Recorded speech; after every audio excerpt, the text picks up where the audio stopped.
আমরা যতটুকু দেখলাম যে আপাতত চিটাগাঙ্গে সবচেয়ে বেশি ক্ষতিগ্রস্ত।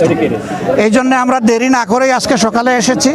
আমরা চিটাগাঙ্গেই আজকে সারাদিন দেখব, ঘুরাবো, মানুষের সাথে মিশবো, মানুষের দুঃখ কষ্ট বোঝার চেষ্টা করব, যতটুকু পারি তাদেরকে সহানুভূতি জানাবো, দোয়া করব, আমাদের পক্ষ থেকে সাহায্য সহযোগিতা যা পারি তাও করব এবং ফিরে গিয়ে আমরা সরকারকে এই ব্যাপারে অবহিত করে অবশ্যই আপনাদের হয়েই দাবি জানাবো, শুধু রিলিফ নয়, এই এলাকার বন্যার স্থায়ী সমাধান যাতে হয় এই জন্য যা যা করার দরকার সব কথাই আমরা বলবো।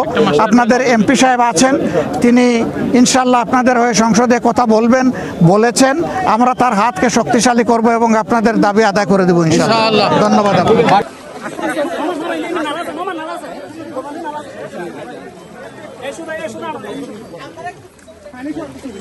এটা পরিচিত সুদা